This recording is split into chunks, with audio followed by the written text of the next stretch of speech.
What's up, Tailgaters? You're in the booth with Tailgate Nate today. Welcome to my channel. Bowl game preview and predictions are continuing today. Got 4 more of them coming up here, and this one from Birmingham, Alabama. Now we're diving on into the Saturday slate that's coming up this Saturday. 7 games on. Again, you'll get 4 of them today, the kind of afternoon games. This one here in the 76 Birmingham Bowl, again from Birmingham, Alabama. It's the Troy Trojans, the champions of the Sun Belt Conference, going up against the Duke Blue Devils. This should be a very exciting, interesting matchup from Birmingham, but we'll dive on into everything Trojans and Blue Devils here in a minute. But before we do, you guys know I got to say thank you for all the love and support the channel has seen as of late. It's been absolutely insane to me. You guys killed it during the regular season. Continue to show your support here during the postseason and during bowl season as well. Like, comment, share, watch my videos, subscribe, ring the bell, and really anything else you guys do to interact with the channel helps support what I do here on YouTube, and I appreciate every single one of you for doing whatever you may be able to do. And just a fair warning, I've done this throughout every bowl game preview prediction so far. Sometimes it can be a little tricky to keep track of, hey, who's entered the transfer portal, who is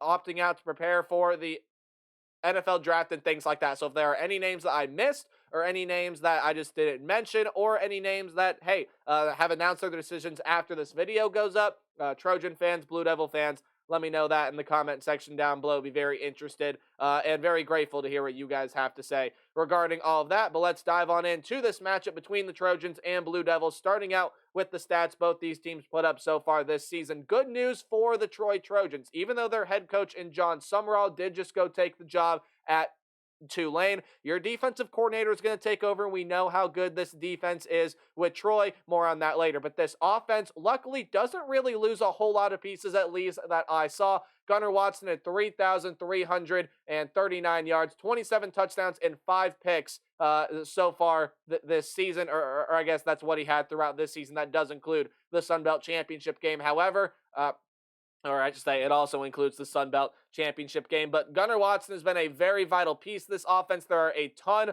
of very nice weapons he has to work with, most notably in Jabari Barber and Chris Lewis. Stoudemire and Ross are 2 other phenomenal weapons he has there on the outside. But another huge piece of this offense has been Kamani Vidal. Now, does he play? Does he kind of prepare for the NFL? Does he enter the portal? I haven't really heard anything on what Kamani Vidal is going to do, so I'm going to act like he's playing because I haven't heard otherwise. 280 yards, 280 carries, my apologies, 1,582 yards and 14 rushing touchdowns. Absolutely tore it up in the season finale in the Sun Belt Championship game. This is a really, really good Troy offense. It does a fairly nice job at limiting turnovers. It's pretty good on third down. And while the offensive line does have some spurts, hey, it's generally pretty good at limiting the pressure that gets back to Gunnar Watson. He's only been sacked 22 times this year. The other 2 came when someone else was at the quarterback position. Now, for the Troy Trojans defense, you're going to be without your leading tackler here. Jaden McDonald has entered the transfer portal. He led the team with 75 tackles, did have a sack there as well, along with 1 pass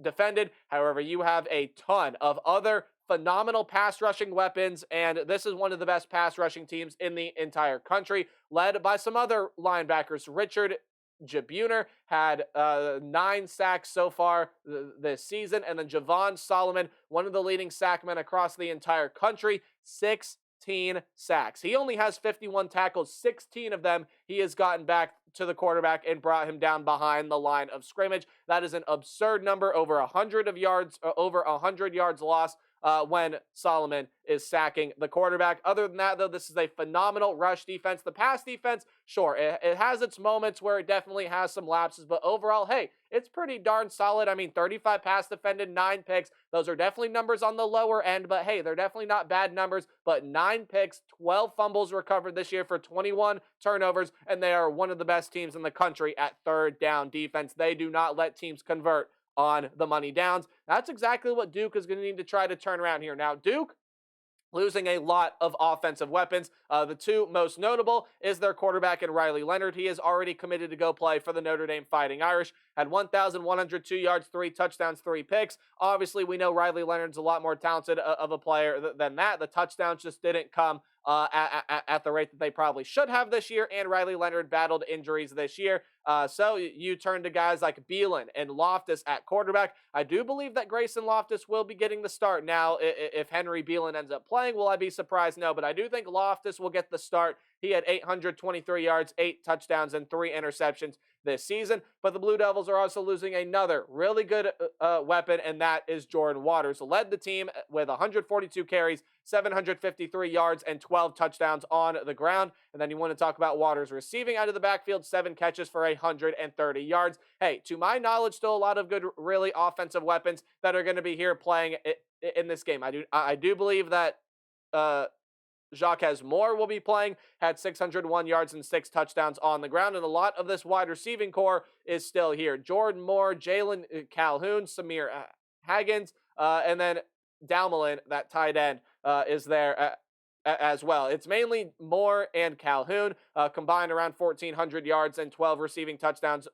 between them. But this is the Duke team that has to start getting better on third downs offensively, especially against the Troy defense that does not let up a whole lot here on third downs. Now, defensively for Duke, it is all about this defensive front. They do a pretty solid job at being able to create pressure back to opposing quarterbacks, and they also have a pretty solid rush defense as well. Now, the secondary has been a huge point of emphasis for Duke this year, and it took a big step in the right direction, only allows 208 passing yards per game. That definitely is going to come into play here in this bowl game. Troy has a lot of very good wide receiving weapons. Duke is going to need their secondary to be lights out, but you got to get that rush defense going as well. Otherwise, Kamani Vidal, he's going to be able to run all over you. That is, of course, if he plays. And hey, Troy's got a lot more than just Kamani Vidal back there. I know he has definitely been that lead guy all season, but guys like Asa Martin and Jarvis Williams, if they get their shot, I think they're going to prove themselves to be some pretty good weapons. And this is a Duke defense that isn't the best at third downs, but definitely takes its opportunities,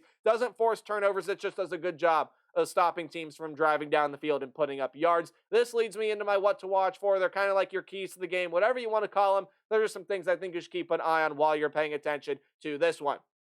Duke has had trouble generating offense ever since Riley Leonard went hurt, and this has just been a Duke offense that has really struggled throughout a lot of this season. So for Troy, if you're able to generate any sort of explosiveness or efficiency on offense, that is going to put Duke in a world of trouble. This is a Duke team that fully expects to come in here and play a defensive style, grind it out, let's fight for yards, fight for points, and let's just go put more of them on the board. If Troy can come out and generate some explosiveness with guys like Gunnar Watson and Kamani Vidal, who are going to be huge X factors in this game and are going to be huge points of emphasis for this Duke defense, if those two guys are clicking on all cylinders, if Kamani Vidal can get through that defensive front, if Gunnar Watson is going to be a guy that's going to hit explosive play after explosive play, just throwing the ball downfield. Again, Gunnar Watson, not a guy that's going to get outside of the pocket and run. So it'll be Vidal running, it'll be Watson throwing passes. If those guys can create explosiveness and efficiency, they can be the X factors, and they're going to make things really hard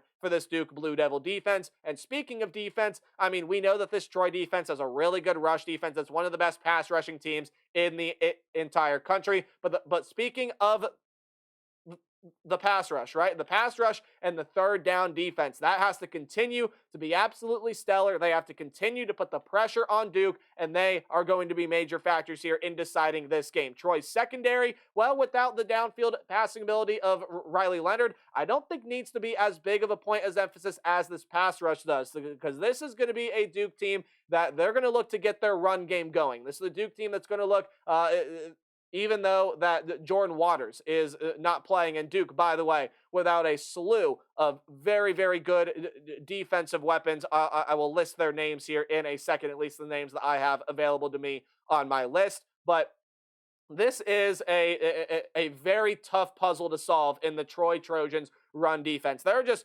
not a lot of teams that run the ball with a great deal of success on the Troy Trojans. So this is a Duke team that's going to try to get their rush game going, but it has a very, very tough puzzle to solve. And even with the transfers on defense, I will list them now, especially a really good player in RJ Oben, an edge rusher who led the team in sacks with 5, Anais Peebles with 4 sacks, Dorian Mossy, Brandon Johnson, Jalen Stinson, and there are some other names there. Those are just the big notable ones there. Some of their leaders in sacks, passes defended, even some guys pretty high up on that tackle list for Duke this season.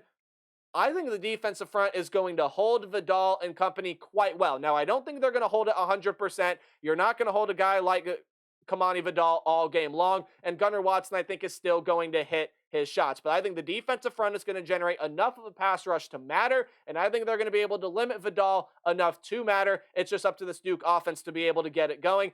But remember what or I guess to go back to a phrase that I just used earlier, right? I think Duke, with all of those defensive weapons, yes, while I still think they're going to be able to hold this Troy offense fairly well, I think Duke is missing just enough pieces to matter, offensively and defensively. I think this is a really bad matchup for Troy coming into the game, but given that Duke is going to be without Leonard and without Waters and without all of those defensive weapons that I mentioned, I think Troy is going to take over this game. The line is 7.5 here. I think that is a little high because I do think Duke has enough pieces here to fight. I just don't think Duke has enough offensive pieces to be able to get offense going enough to be able to outscore what Troy is going to put up. We've seen Troy late in the season now for the past couple of years. The offense really starts to ramp up. Now, again, I think Duke's defense is going to hold fairly well, but I think Troy's going to be able to outscore Duke here in this game. They're going to be able to outlast them, and the Trojans will win the Birmingham Bowl. 23-17 is my final score. Let me know how you see this one playing out in the comment section below. And as always, remember to play hard but tailgate harder. See you guys in the next video. Goodbye.